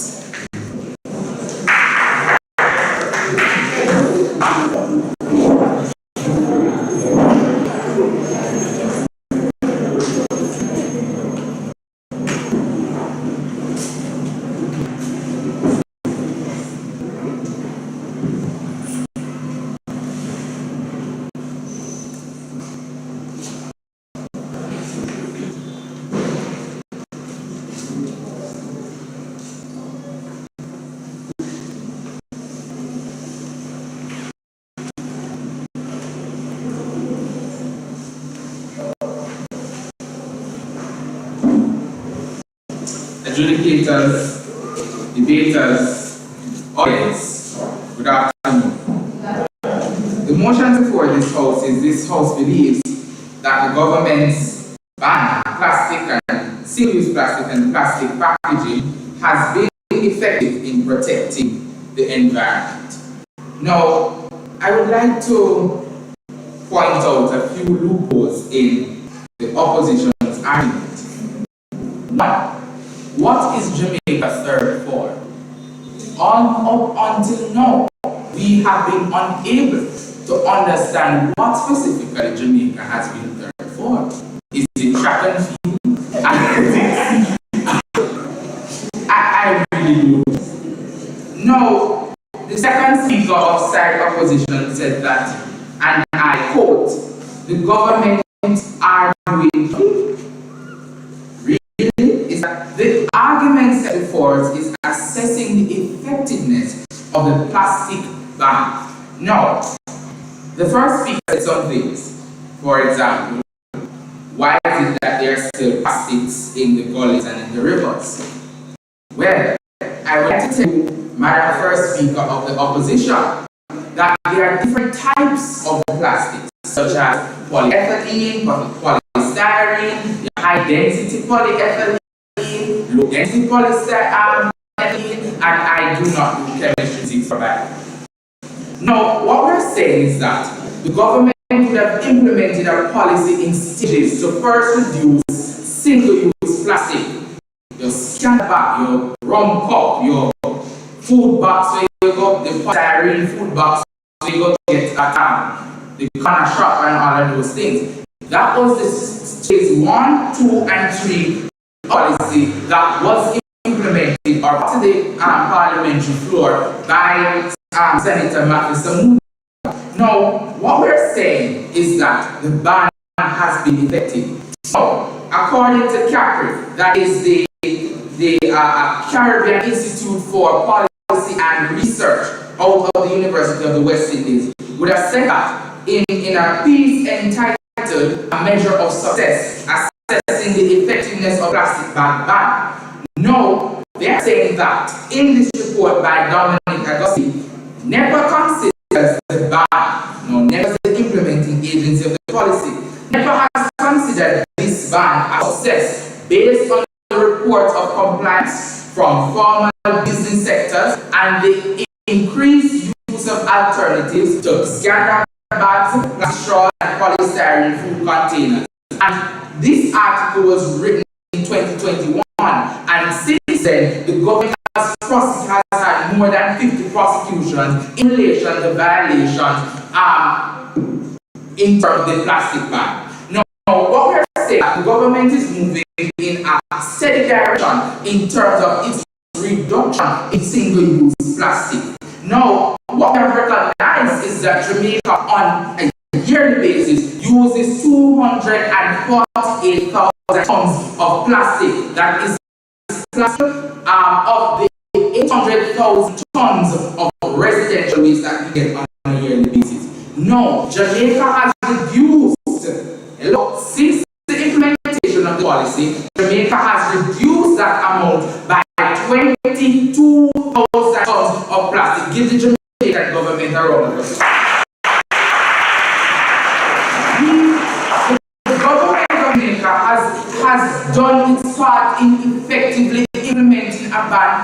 that can reduce the amount of plastic that we as consumers use.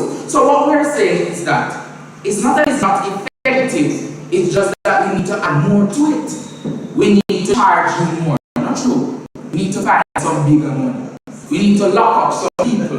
Yeah. And I think we need to do some more in order to ensure that the program remains effective. But what the government side is saying, based on statistics, evidences, and based on the policy assessment, the ban on single-use plastic and plastic packaging has been effective, and that the government stands resolute behind. And with that, the government rests its case.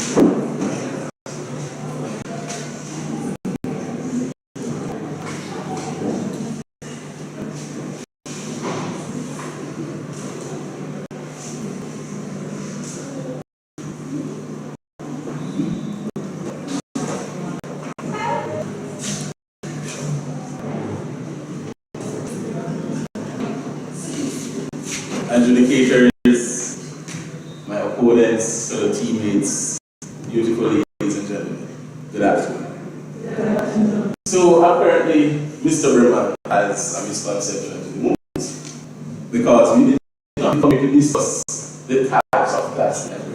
We did not come here to discuss the styrofoam and this and all the big words that I am not making can pronounce, right? We did not come here to discuss that.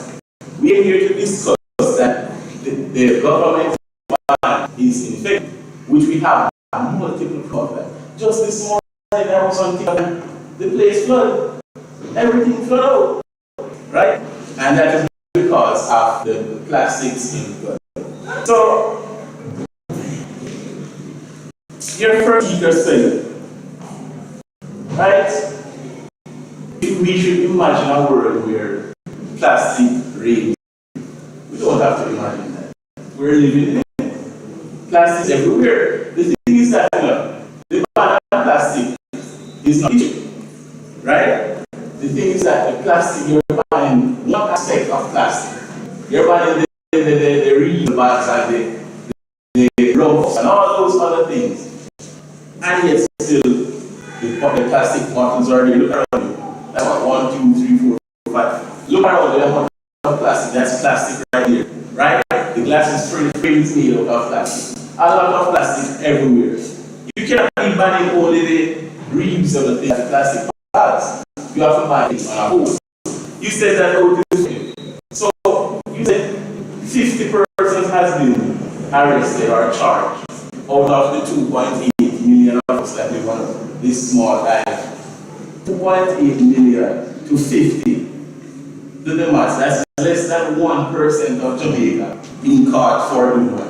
Throwing a piece of plastic through the window and filling up the gullies. Right? So you said, the speaker said legal disposal sites for plastic. Are you talking about that? You're talking about Rivatan that catches fire. Everybody. That is so beneficial to the environment. It is so productive, don't it? And so we should switch to paper. We're going to get paper from dirt. Or we'll cut down trees that is affecting the environment. Once again, right? We're going to get it from. We're going to make it separate from here. Okay. So that is one thing. More than software sources. With my second speaker is like less than 3 years old. When has the plan started? 2019, that's what, 4 or 5 years ago. And your sources are saying that, oh, the plastics are filling up the gullies, and this, that, and the other. It's so negative, and yet things are less than 3 years old. That means that the plastic ban is ineffective, because it's still filling up the gullies. If you want something from like 2016, you can say, okay, that is arguable. Then you brought it from 2019, you guys say, okay, it's arguable. No, it is not. It is like 2 years old. Last year, the year before that. How was that effective? Right? She stated financial benefits. Oh my God. She said financial benefits. This is when they first banned plastic. This is when they first banned plastic. Over 100 persons were jobless. Did you know that? Over 100 persons were jobless because of the factories that they closed down. We're seeing millions, if not billions, of what? The closing of factories. And you're saying that, oh, juicy beef one, green of 3 years. 3 years consecutively. I repeat, 3 years. 3 years. 3 years you will want something. How many businesses are in the corporate sector, in the private sector? Juicy beef, Casey's, KFC, they have pizza of the Caesars. And yet still juicy beef, the patty is what wins in 3 years consecutively. No man, so this about that. I think that is more of a plan to get recognition somewhere, but it is not because of protecting the environment. You are not protecting the environment one bit. You ban it and you still have all these issues. The places that are required back because what? Greenhouse gases. We're in the same papers because the last time I checked, what are you going to do with the papers when you get them? So yes, you're going to recycle the papers that you use. At least you can say we can recycle the plastic, but you cannot recycle the paper. You write on that paper and you rub it out. You're going to rub it out and then recycle. Anyway.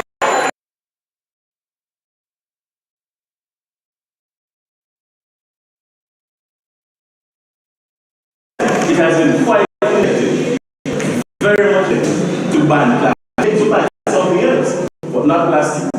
It is way cheaper and it's more affordable.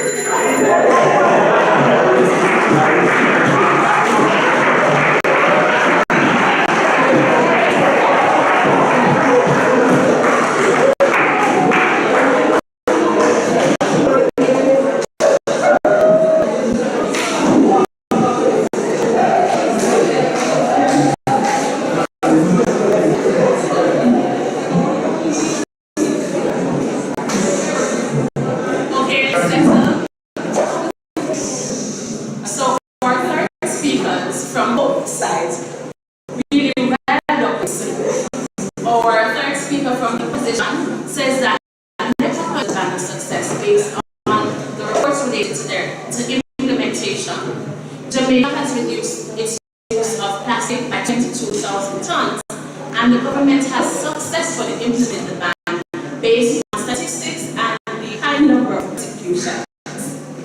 The opposing team has reminded us that we can recycle paper. There is still as a result of plastics in the body. We are in fact living in a world where plastic reigns supreme. The ban is effective because only some types of plastics are being banned, and over 100 persons lost their jobs due to the plastic ban, simple loss or even millions. At this time, both teams will be given 2 minutes to prepare their rebuttals, after which the opposition team will come to present their rebuttal first.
judges, my opposers, and my teammates, and the audience, good afternoon once again.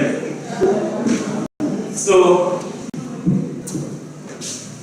we're here to report the point that it has been effective. So, analysts for the God, do you know that they find the styrofoam of plastic, the single-use plastic? It wasn't a rhetorical question, yeah. They find the styrofoam along with plastic. But guess what? You know what they use to replace the styrofoam dishes? Plastic. That is so brilliant, isn't it? Yes, very much brilliant. Give them a round of applause for that.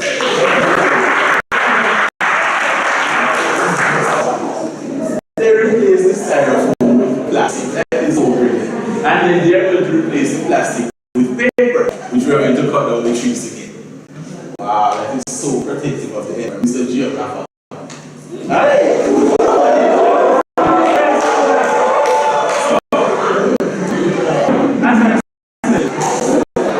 As I stated that it took many people out of their jobs. I stated that it took many people out of their jobs. For the ban is very, very much ineffective. Because as far as the physical eyes can see, there are still multiple locations of flooding. As a matter of fact, even more, we're still having global warming, and the places that are record high when it comes down to the temperature. And you're saying that the ban is yes, that is pure nonsense. So, Mr. Third Speaker, as a geographer, do you think really and truly that it is effective? Really and truly, look at yourself and tell me if you think it is effective. Anyway, with that, we rest our case. It has been a very much interactive and fun debate, and I wish you get to do it again. With that said, have a great day.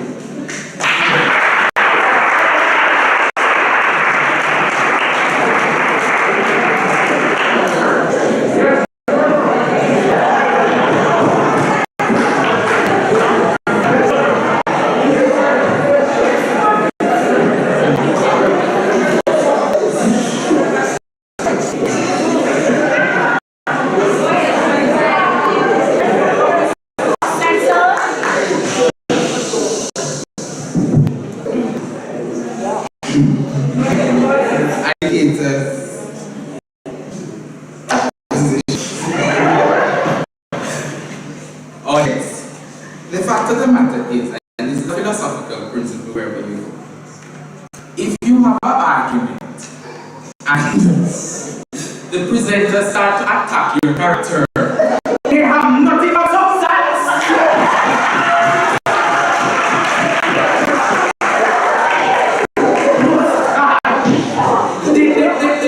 The opposition has started to attack the character of the proposition because they have no substance and writing about you should clap. Rubbish nonsense.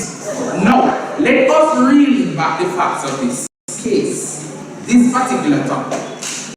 They are talking about plastic boxes and plastic this and plastic that. The motion is specifically analyzing the effectiveness of the policy that was put forward by Senator on the first, second, and third stage of the plastic ban, which includes single-use plastic, scan bag, straw, polystyrene, food, all of these things. Not plastic bag, we go take a longer time to discover and develop alternatives in order to replace those. So they come with these demeaning arguments about Mr. Geographer and all of these things. We do understand the environmental impact. However, the specific analysis of the effectiveness of this particular policy is that it has been effective because based on the analysis of the policy done by the different partisan, and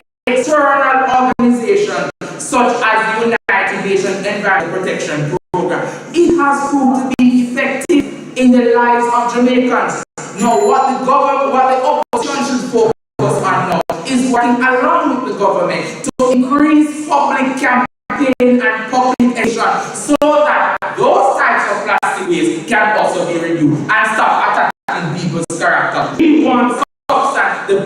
ineffective.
Ladies and gentlemen, what a heated debate.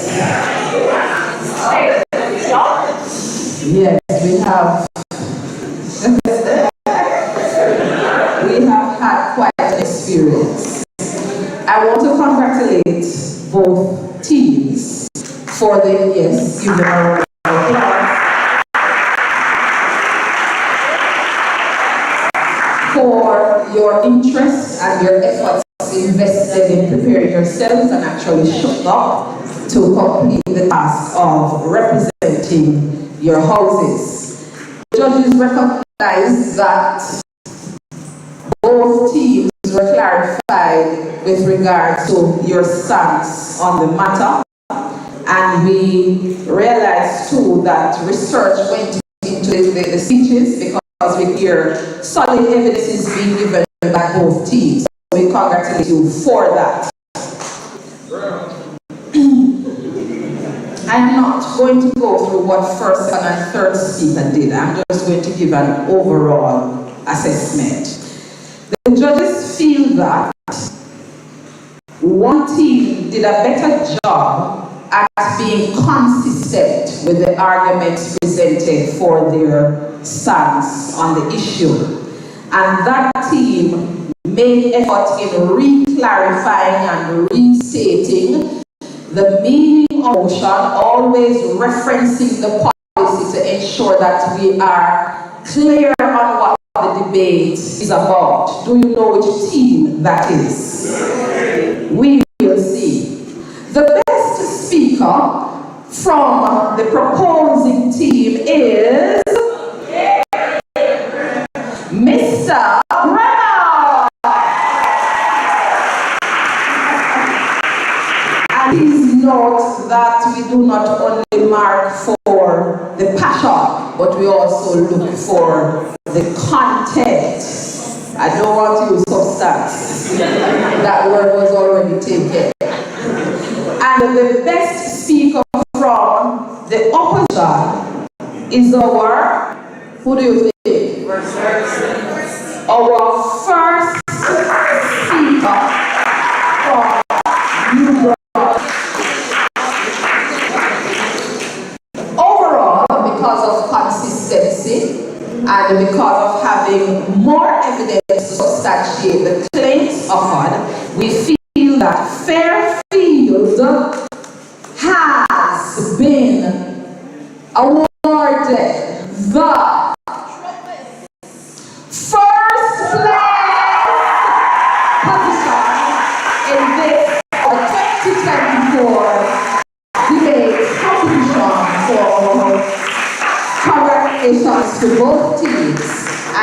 invite the competitors in the true spirit of competing to shake hands. Go, Brennan. Yes, quite some sort of stats.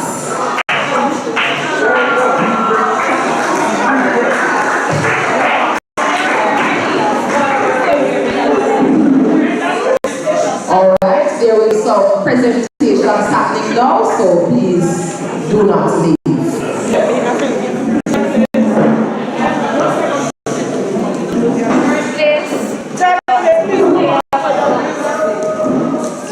Third place winners come forward.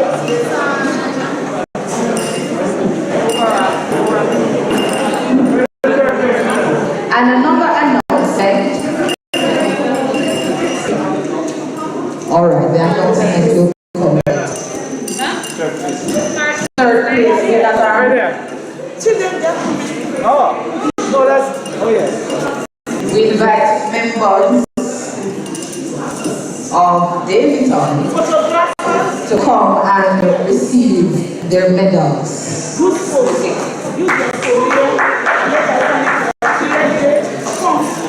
Where was your photo?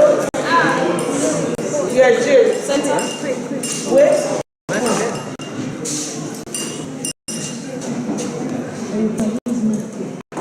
Okay, wait. Commercial.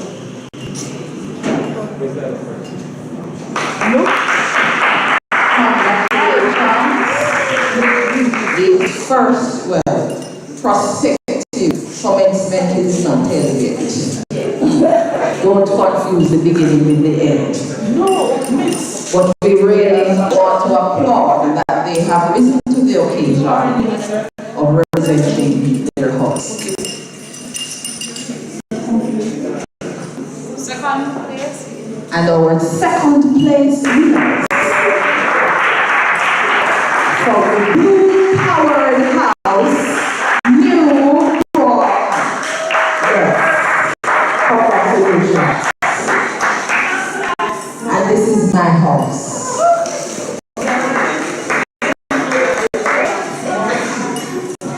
One team showed with handkerchief, another team with bag.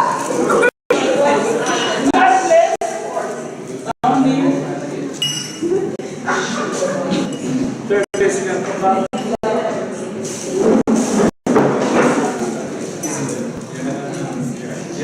Visito. You have this sir? Visito. Yes. Okay, come.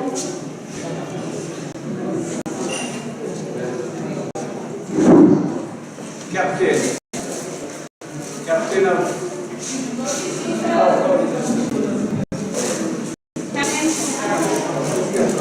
You be.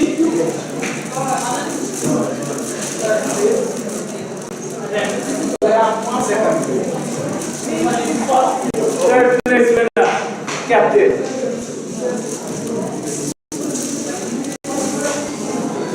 Third place, Captain Pong. Yes.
For the best speaker.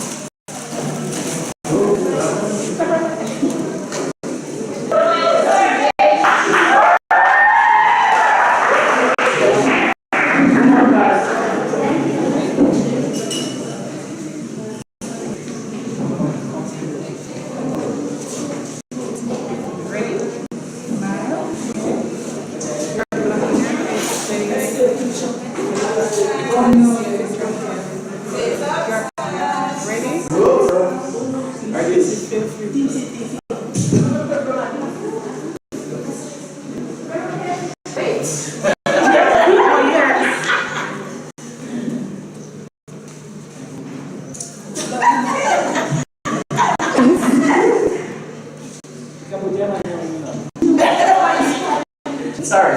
All right.